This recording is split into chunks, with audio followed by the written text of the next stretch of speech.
Hi friends, again twenty YouTube চ্যানেলে তোমাদের স্বাগতম। আজকে আমরা সায়েন্সের একটা ইম্পর্টেন্ট টপিক পড়ব। আমাদের ইউটিউব চ্যানেলে অলরেডি বায়োলজি সিরিজ শুরু হয়ে গেছে, ম্যাথের সিরিজও শুরু হয়ে গেছে এবং জিআই সিরিজও শুরু হয়ে গেছে। তো আমরা এটাকে শুরু করব, সেটা হচ্ছে ফিজিক্সের সিরিজ।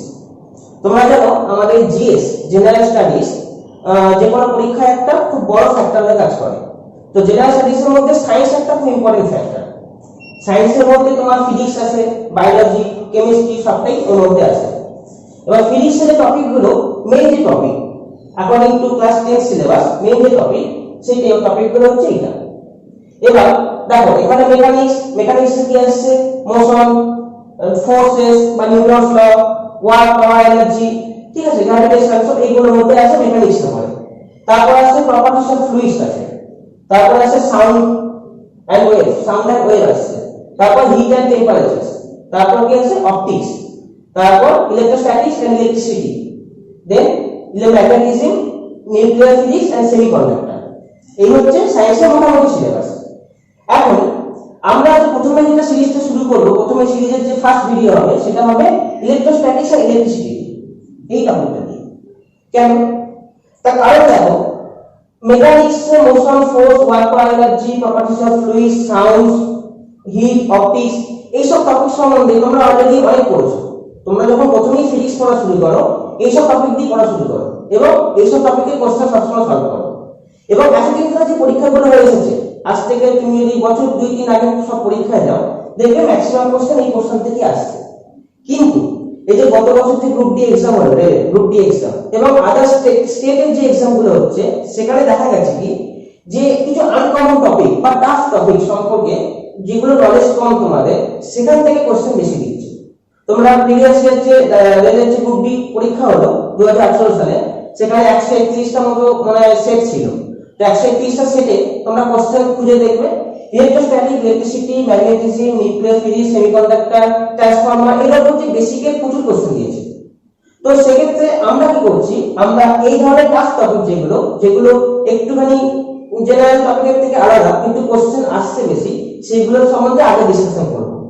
এবং আমরা কি করেছি, আর এগুলো গ্রুপ ডি এক্সাম সহ আরো যে পরীক্ষা যে প্রিভিয়াস ইয়ার কোশ্চেনগুলো এক জায়গায় জড়ো করেছি এই চারটে টপিকগুলোর উপরে। মোটামুটি আমাদের 400 থেকে 500 খানা কোশ্চেন আমরা এক জায়গায় জড়ো করে একটা কোশ্চেন ডিসকাশন সিরিজও বানাবো। কিন্তু কোশ্চেন ডিসকাশন করার আগে আমরা থিওরি পড়ে নিই এবং থিওরিটা সম্পূর্ণই কোশ্চেনের উপর বেস করেই করা হবে। কারণ electricity, magnetism, nuclear physics, semiconductor নিজেরাই অনেক বড় চ্যাপ্টার, সেগুলো ইলাবোরেটলি ডিসকাশন করার এখানে কোনো প্রয়োজন নেই। তো পরীক্ষা যে ধরনের কোশ্চেন আসছে, সেই ধরনের কোশ্চেনই আমরা তার করেসপন্ডিং থিওরি আমরা ডিসকাশন করব, করে আমরা একটা শর্ট নোট বানাবো। প্রতিটা নোটের সঙ্গে রেড কালিতে একটা স্টার মার্ক করে লিখে দেবো যে এইগুলো পরীক্ষা আসে। দেন যখন কোশ্চেন সলভ করব, দেখবি ওই জিনিসগুলোই রিপিট করছে। ঠিক আছে, চলো এবার শুরু করি চ্যাপ্টারটা। চলো তাহলে আমরা যে প্রথম চ্যাপ্টার পড়বো সেটা হচ্ছে ইলেকট্রোস্ট্যাটিক্স বা স্থিরতড়িৎ। তো দেখো, প্রথম যে সংজ্ঞাটা আমাদের এই ইলেকট্রোস্ট্যাটিক্স শুরু করার আগে যেটা পড়তে হবে সেটা হচ্ছে হোয়াট ইজ চার্জ। চার্জের বাংলা হচ্ছে আধান। আধান কাকে বলে? the property এই টার্মটা নোট করবে। the property of proton and electron which gives rise to electric force is called charge। অর্থাৎ প্রোটন এবং ইলেকট্রনের যে প্রপার্টির ফলে ফোর্সের তৈরি হয়, ফোর্সের উদ্ভব হয়, তাকে বলা হচ্ছে চার্জ। একটা ইলেকট্রন কেমন হয়? নেগেটিভলি চার্জ, আমরা সবাই জানি। আর একটা ইলেকট্রন নেগেটিভলি চার্জ। তো দুখানা ইলেকট্রনকে যদি আমরা এক জায়গায় নিয়ে আসি, তাহলে কি করবে? তারা বিকর্ষণ করবে মানে রিপেল করবে। তার মানে এখানে একটা ফোর্স তৈরি হলো, যে কিনা দুখানা ইলেকট্রনের কাছাকাছি এলো, এসে রিপেল করে গেল বা বিকর্ষণ করলো। তেমনি দুখানা প্রোটনকে যদি পাশাপাশি রাখি, প্রোটন কি হয়? Positively charge. তো তারা পরস্পর কি করবে? বিকর্ষণ করবে। তো এটা কেন করছে? তাদের চার্জের প্রপার্টির জন্য। তাহলে চার্জ পজিটিভ বা নেগেটিভ সেইটাই ডিফাইন করছে। দেখো, যদি প্রোটন পজিটিভ রাখি আর ইলেকট্রন নেগেটিভ রাখি, তাহলে কি এরা পরস্পরকে অ্যাট্রাকশন করবে। তো যখন এরা সেম চার্জ, তখন তারা বিকর্ষণ করছে বা একটা উল্টো দিকে ফোর্স তৈরি হচ্ছে। যখন তারা একই রকম, যখন তারা অপোজিট চার্জ বা অ্যালাইন চার্জ, তখন তারা একে অপরকে আকর্ষণ করছে বা একে অপরের দিকে একটা ফোর্স তৈরি করছে। তাহলে চার্জ এমন একটা প্রপার্টি যা কিনা ফোর্সের সৃষ্টি করে, সেটা অ্যাট্রাকশন হতে পারে, রিপালশন হতে পারে। চার্জের ইউনিট কি? চার্জ ইউনিট কুলম্ব, এটা হচ্ছে চার্জের ইউনিট। চার্জের সিম্বল কি হয়? সি। ওকে, তো এটা এই কুলম্ব, চার্জের ইউনিট কুলম্ব, এই কোশ্চেনটাই পরীক্ষায় গত বছর রেলে গ্রুপ ডি পরীক্ষায় এসেছিল। তোমরা 131 টা তোমার যে সেট ছিল না, খুলে দেখো এই কোশ্চেনটা ছিল। তো এটা তোমরা নোট করে রাখো। যেগুলো প্রিভিয়াস ইয়ার কোশ্চেন রিপিট করেছিল ওগুলো আমি রেল মার্ক দেব, তোমরা সেগুলো খাতায় ভালো করে নোট করে রাখবে। আচ্ছা, এবার বলো ইলেকট্রনের চার্জ কি কত হয়? -1.6 into 10 to the power -19 coulomb in এটা SI। তাহলে চার্জের SI ইউনিট কি?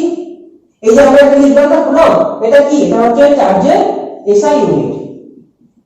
SI unit. যদি চার্জের বলে CGS ইউনিট বার করতে, CGS ইউনিট কি হবে? ESU, যাকে বলা হয় ইলেকট্রোস্ট্যাটিক ইউনিট। এটা হচ্ছে চার্জের CGS ইউনিট। তোমরা দুখানাকে মার্ক করে রাখো।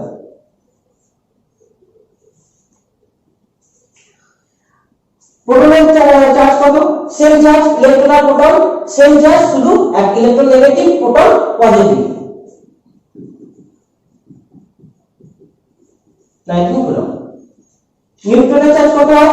নিউট্রনের চার্জ সবসময় 0 হয়। নিউট্রনের কোনো চার্জ থাকে না, ইট ইজ নিউট্রাল। আচ্ছা, এবার তোমরা আমাকে বলো এই ইলেকট্রনের চার্জ যে -1.6 × 10⁻⁻19 কুলম্ব, এটা কি আবিষ্কার করেছিল? বলতে পারবে না? এটা আবিষ্কার করেছিল স্যার মুলিকান।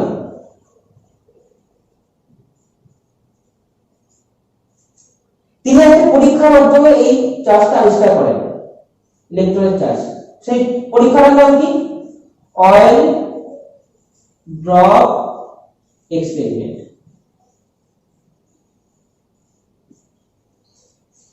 আমি শুধু তোমাদেরকে পরীক্ষা যে কোশ্চেনগুলো এসছে সেইগুলো ভিত্তিকই পড়াচ্ছি, তো আমি অনেক ইনফরমেশন দেবো, ইনফরমেশনগুলো নোট করবে তোমরা।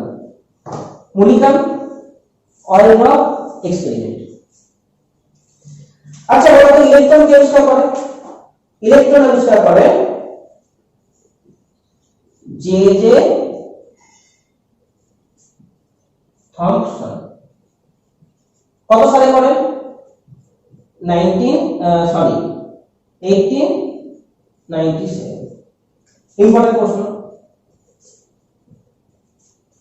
প্রোটন কে আবিষ্কার করেন? প্রোটন আবিষ্কার করেন গোল্ডস্টাইন। ইনি প্রোটন আবিষ্কার মানে ইনি প্রথম বলেছিলেন যে কোন পজিটিভ আধান রয়েছে, সেইটা তিনি বলেছিলেন। বা প্রোটন নামকরণ কি করেন? নামকরণ করেন স্যার রাদারফোর্ড। গোল্ডস্টাইন এটা করেছিলেন 1886 সালে। আর স্যার রাদারফোর্ড প্রোটনকে এক্স্যাক্টলি চিহ্নিত করেন এবং তার নামকরণ করেন এটা হচ্ছে প্রোটন, যার কিনা পজিটিভ চার্জ যুক্ত। তো রাদারফোর্ড কত সালে? 1990। দেখেন প্রত্যেকটা নাম আর প্রত্যেকটা সাল খুব ইম্পর্টেন্ট। Goldstein 1886, Rutherford 1990। পরীক্ষা যদি অপশনে গোল্ডস্টাইন থাকে গোল্ডস্টাইন দেবে, রাদারফোর্ড থাকে রাদারফোর্ড দেবে। যদি দুখানে একসঙ্গে অপশনে থাকে গোল্ডস্টাইন আর রাদারফোর্ড, তো তোমরা গোল্ডস্টাইনকে চুজ করবে, কারণ গোল্ডস্টাইন প্রথম প্রোটনের অস্তিত্ব বা পজিটিভ চার্জের অস্তিত্ব প্রমাণ করেছে। আচ্ছা, নিউট্রন আবিষ্কার করেন? নিউটন আবিষ্কার করেন চ্যাডউইক, স্যার চ্যাডউইক। কত সালে? 1932।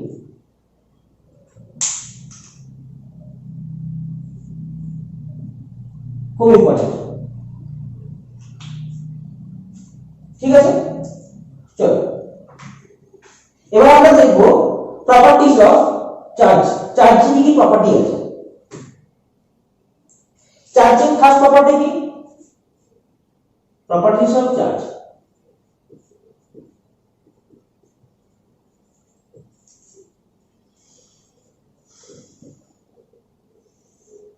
ওকে, ফার্স্ট প্রপার্টি হচ্ছে like charge. Like charges repel each আদার।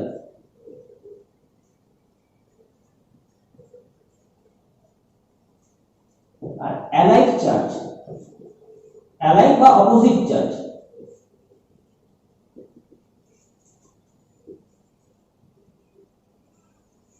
attract each other.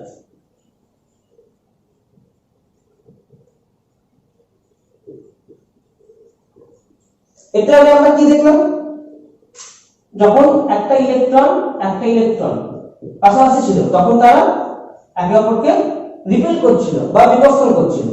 তো লাইক চার্জ, যদি এটা প্রোটন হতো একই রকম চার্জ, তারাও সবসময় একে অপরকে বিকর্ষণ করছে। তো লাইক চার্জ মানে একই রকম চার্জ, মাইনাস মাইনাস অথবা প্লাস প্লাস, এদের যদি কাছাকাছি থাকে একে অপরকে বিকর্ষণ করবে। আর অ্যালাইক বা অপোজিট চার্জ, পজিটিভ নেগেটিভ, যদি এরকম থাকে তাহলে তারা একে অপরকে আকর্ষণ করবে। বোঝা গেল? খুব important point. Second point, charge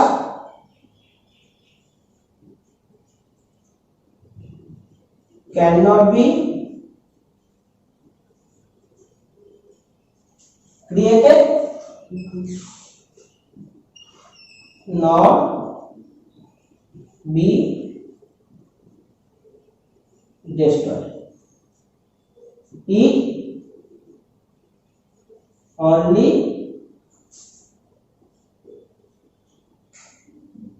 transfer from one body to another body. অর্থাৎ চার্জ কি কখনো সৃষ্টি করা যায় না, ধ্বংস করা যায় না। চার্জ কি একটা বডি থেকে অন্য বডিতে ট্রান্সফার হয়ে যায়। ধরো একটা রকম কন্ডাক্টর আছে, তো কন্ডাক্টর চার্জ ক্যারি করছে, তো কন্ডাক্টর যদি এখন গ্রাউন্ডের সঙ্গে টাচ করে তাহলে কি হবে, সমস্ত চার্জ কন্ডাক্টর থেকে গ্রাউন্ডের দিকে চলে যাবে। তার মানে কি একটা বডি থেকে আরেকটা বডিতে সমস্ত চার্জ ট্রান্সফার হয়ে যাবে। কিন্তু এই চার্জকে তুমি না ধ্বংস করতে পারবে না তুমি ক্রিয়েট করতে পারবে। এবার কি চার্জ always resides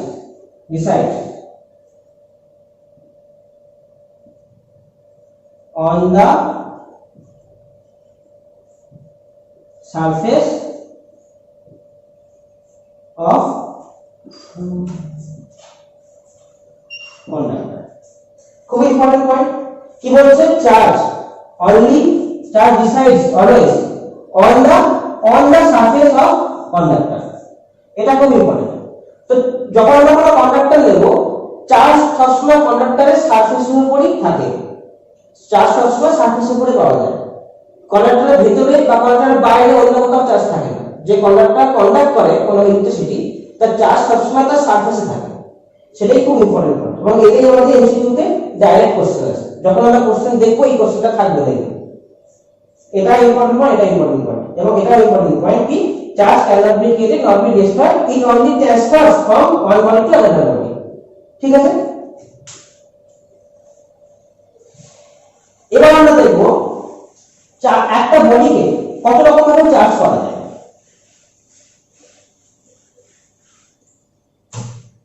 একটা বডিকে মোট তিন রকম ভাবে চার্জ করা যায়। This is the point. A body can be charged by three process. First, by friction, বা যেটাকে আমরা ঘর্ষণ প্রক্রিয়া বলি।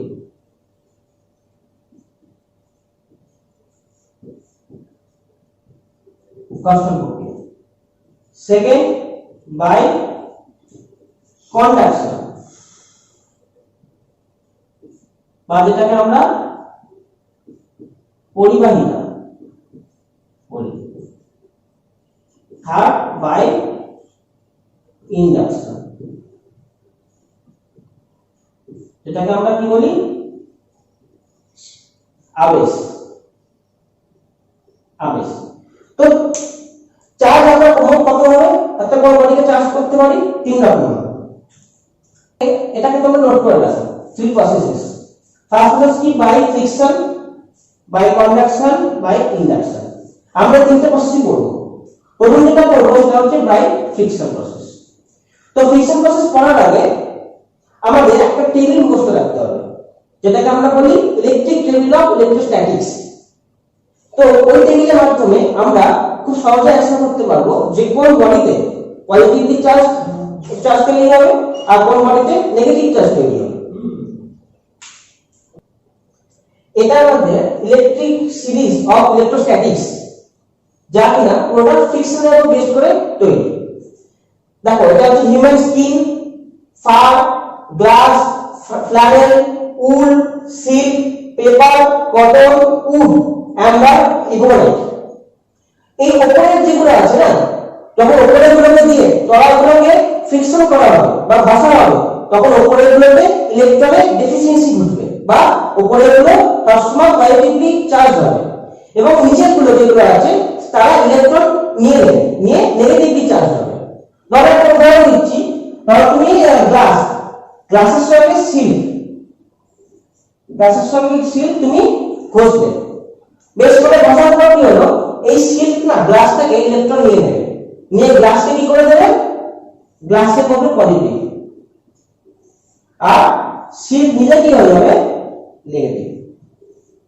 এটাই হচ্ছে ব্যাপার যে ফ্রিকশনের ফলে যে কোনো সাবস্টেন্স এইভাবে ইলেকট্রিক্যালি চার্জ হয়। আর একটা উদাহরণ ধরো উলের সঙ্গে তুমি ইবোনাইট, তুমি রাগ করবে বা ঘষবে, তারপরে কি হয়ে যাবে, উলে তোমার তৈরি হয়ে যাবে পজিটিভ, আর ইবোনাইটে কি হয়ে যাবে, ইবোনাইটে সবসময় নেগেটিভ তৈরি হবে। পরীক্ষা তোমাকে এটাই কোশ্চেন দেবে যে দুখানা মেটেরিয়ালস দিয়ে বলবে এটা সাপোজ এই ফারের সঙ্গে পেপার ঘষা হলো, তাহলে কোনটা পজিটিভ চার্জ সৃষ্টি হবে, ফারে হবে না পেপারে হবে নাকি সেম থাকবে নাকি হবে না, অ্যানসার হবে ফারে সবসময় পজিটিভ চার্জ সৃষ্টি হবে। তো এইভাবে এই চারটা যদি মনে রাখতে পারো তো তোমরা খুব সহজেই অ্যানসার করতে পারবে। এবার আমরা কি করব, কুলম্বস ল। কুলম্বস ল কি বলছে, two stationary points attract or repel each other with a force which is directly proportional to the product of magnitude of their charges and inversely proportional to the square of their distance. অর্থাৎ force, তারা যে দুখানা stationery charge তারা একে অপরকে যে ফোর্সে আকর্ষণ করবে বা বিকর্ষণ করবে সেইটা কিনা তাদের যে চার্জের যে ম্যাগনিটিউড বা মান সেই মানের গুণফলের সঙ্গে সমান এবং তাদের মধ্যে যে দূরত্ব সেই দূরত্বের বর্গের ব্যস্তানুপাতিক। ধরো দুখানা চার্জ এরকম জায়গায় রয়েছে, একটা এখানে প্লাস কিউ আর একটা এখানে প্লাস কিউ। ওকে, তো এখানে যেহেতু দুখানা প্লাস তাই একে অপরকে ওরা কি করবে, রিপিল করবে। তো যাই করুক না কেন তো একটা ফোর্স তৈরি হবে, সেই ফোর্সের ভ্যালু কি হবে, ধরো এখানে এই ডিসটেন্সটা হচ্ছে r ডিসটেন্স, তো এই ফোর্সের ভ্যালু কি হবে, তাদের প্রপোর্শনাল তাদের যে চার্জের ম্যাগনিটিউড q and q, এটা q1 এটা q2 দাও, তাহলে q1 and q2 তাদের ম্যাগনিটিউডের গুণফল বাই তাদের মধ্যে দূরত্বের বর্গের ব্যস্তানুপাতিক। তো এটা খুব ইম্পর্টেন্ট কথা যে বর্গের ব্যস্তানুপাতিক কি হলো, q1 q2 by r square. আবার বলছি তাদের মধ্যে যে ফোর্সটা হবে সেই ফোর্সটা হলো তাদের যে মান, তাদের যে আধান হবে তাদের গুণফল সঙ্গে সমান, তাদের সমানুপাতিক, ডাইরেক্টলি প্রপোর্শনাল এবং তাদের যে মধ্যে যে দূরত্ব সেই দূরত্বের বর্গের ব্যস্তানুপাতিক। ঠিক আছে, তাহলে এটা একটা বিপ্রপোর্শনাল সাইন, তো আমরা এটাকে একটা কনস্ট্যান্ট দিয়ে নাম্বার দিয়ে গুণ করে তুলবো q1 q2 by r square. এখানে এই ফোর্সের ইউনিট কি, এই ফোর্সটাকে কি বলা হয়, এটাকে বলা হচ্ছে coulombic force.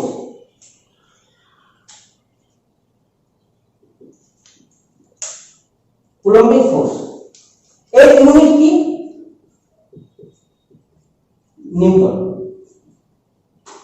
Newton in SI আর ডাইন ইন সিজিএস, আমরা এসআই ইউনিট দিচ্ছি। ওকে,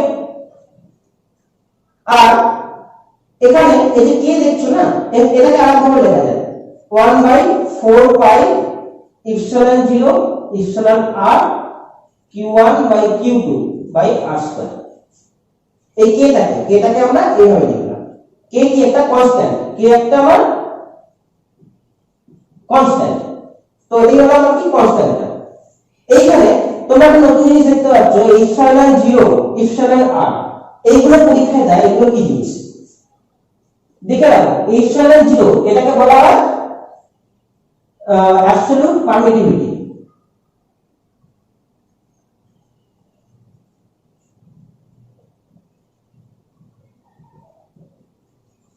or permittivity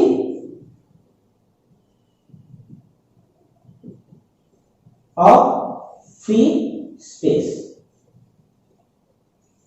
ওকে, এর মান কত হয় 8.85 into 10 to the power minus 12, একটা ইউনিট আছে, ইউনিটটা হলো newton metre square by coulomb square. এখান থেকে তোমরা কি করবে, প্রথম কথা কুলম্বস ল কিসের সঙ্গে যুক্ত, কুলম্বস ল হলো ইলেকট্রোস্ট্যাটিক্সের সঙ্গে যুক্ত বা স্থির তড়িতের সঙ্গে যুক্ত। পরীক্ষায় একটা প্রশ্ন এসেছিল Coulomb's law is related to electrostatics, gravitation, friction, এর অনেকগুলো অপশন ছিল, তো তোমরা কি করবে ইলেকট্রোস্ট্যাটিক্স এটা অপশন। দ্বিতীয় নম্বর কি স্টেশনারি পয়েন্টের জন্য কুলম্বস ল অ্যাপ্লিকেবল। তৃতীয় পয়েন্ট কি, কুলম্বস ল হচ্ছে আমার এনার্জিক্যাল ম্যাথমেটিক্যাল ইকুয়েশন, যা কিনা দুখানা চার্জের আধানের যে মান হচ্ছে তার গুণফলের সঙ্গে সমান এবং তাদের মধ্যে দূরত্বের বর্গের কাজ করে পাবে, এই দুখানা। তৃতীয় কথা কি হচ্ছে, এর ইউনিট কি, কুলম্বিক ফোর্সের ইউনিট হচ্ছে আমার নিউটন। আর ইপসিলন 0 কি বলে, ইপসিলন 0 কে বলছে অ্যাবসলিউট পারমিটিভিটি অথবা permittivity of free space. Okay, আর epsilon 0 value 8.85 into 10 to the power minus 12, এর ইউনিট কি newton metre square by coulomb square, এটা হচ্ছে ইউনিট। তো যেগুলো আমি স্টার্ট করে দিলাম তোমরা সেগুলো নোট করো, এগুলো পরীক্ষা আসবে। আচ্ছা, এইখানে এটা কি আরেকটা জিনিস আছে, সেটা হচ্ছে ইপসিলন r। ইপসিলন r এটা কি বলা হচ্ছে, রিলেটিভ পারমিটিভিটি। রিলেটিভ পারমিটিভিটি এর কোনো ইউনিট নেই, নো ইউনিট। এই টার্মগুলি পরীক্ষায় আছে, কার কথা ইউনিট আছে কি নেই, তার নাম কি, এটা কি বলছে রিলেটিভ পারমিটিভিটি, এর কোনো ইউনিট নেই, নো ইউনিট। তাহলে ইপসিলন 0 কিন্তু ইউনিট আছে, newton metre square by coulomb square, কিন্তু এর কোনো ইউনিট নেই। আর দুটো জিনিস আছে পরীক্ষায়, এই ইপসিলন r মানে রিলেটিভ পারমিটিভিটি অফ এয়ার কত হয় 1, তো relative permittivity of air equal to 1। এখানটা দাঁড়াও,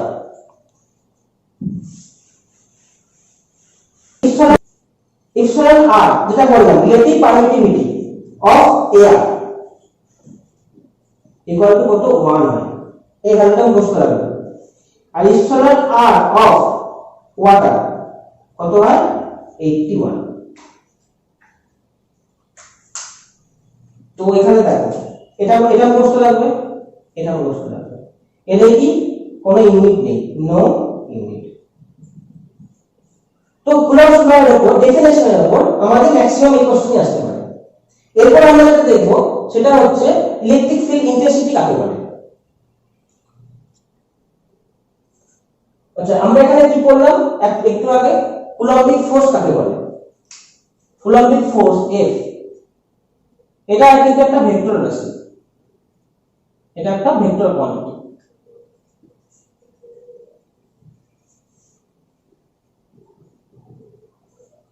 চার্জ, আমরা যে চার্জ করলাম না, চার্জ কাকে বলে যে করলাম, তো সেটা একটা কিন্তু স্কেলার রাশি, সেটা একটা স্কেলার রাশি। আর যেটা এখন পড়বো ইলেকট্রিক ফিল্ড ইন্টেন্সিটি, সেটা কিন্তু একটা ভেক্টর রাশি, এটা ভেক্টর রাশি। দেখো ফর্মুলা আমরা কি করেছি, F k, কে রাখলাম q1 q2/r²। দেখি কি বলছে, কুলম্বস ল। এবার একটা এই F কে না একটা q1 দিয়ে ভাগ করে দাও, দেখো একটা q1 দিয়ে ভাগ করে দাও, তাহলে কি থাকে q2/r²। এই জিনিসটা কি বলছে, ইলেকট্রিক ফিল্ড ইন্টেন্সিটি, অর্থাৎ ফোর্স পার ইউনিট চার্জ। এরা যে ফোর্সকে ফোর্সের মধ্যে একে অপরকে রিপেল করছে বা অ্যাট্রাকশন করছে, সেই ফোর্সকে যদি যে কোনো একটা চার্জ দিয়ে ভাগ করে দিই, তাহলে সেই চার্জে ইলেকট্রিক ফিল্ড ইন্টেন্সিটি হয়। তাহলে আমি এই ফোর্সকে q1 দিয়ে ভাগ করে দিলাম, তাহলে যেটা পাবো সেটা হচ্ছে ইলেকট্রিক ফিল্ড ইন্টেন্সিটি। কি লিখছি আমি এখানে, force by charge, force by charge. তাহলে ইউনিট কি আসবে, ফোর্সের ইউনিট কি নিউটন, আর চার্জের ইউনিট কি কুলম্ব, তাহলে নিউটন পার কুলম্ব। আর শর্টকাটে আমরা এটাকে n/c বলি, নিউটন পার কুলম্ব। এটা হচ্ছে 1 নম্বর ইউনিট। এর আরেকটা ইউনিট আছে, সেটা হচ্ছে কি ভোল্ট পার মিটার, অর্থাৎ v/a, ভোল্ট পার মিটার। এই কিন্তু আরেকটা ইউনিট। ইলেকট্রিক ফিল্ড ইন্টেন্সিটি দুখানা ইউনিট, একটা হচ্ছে নিউটন পার কুলম্ব n/c খুব ইম্পর্টেন্ট, আর একটা হচ্ছে ভোল্ট পার মিটার v/a। এই সবকটা কিন্তু SI, সব এগুলো SI। আর এটা হচ্ছে কি, এগুলো ভেক্টর রাশি, মানে ফোর্স একটা ভেক্টর রাশি, ভেক্টর রাশির মাথায় একটা সাইন দিতে হয়। ইলেকট্রিক ফিল্ড আমি কি পেলাম, এটা ইকুয়াল টু ইলেকট্রিক ফিল্ড, তো তাহলে এর মাথায় একটা সাইন দেব, এর মাথায় একটা সাইন দেব। তাহলে তোমরা এইভাবে লিখবে যাতে তোমরা মনে রাখতে পারো যে এদের মাথায় সাইন ছিল, এবং এই কালিতেই লিখবে, অন্য কালিতে লিখবে যে তার মানে এরা ভেক্টর রাশি। আর যার মাথায় সাইন নেই, এটা চার্জ, এটা হচ্ছে কি স্কেলার রাশি। এবার আমরা করব ভোল্টেজ বা পোটেনশিয়াল কাকে বলা হয়।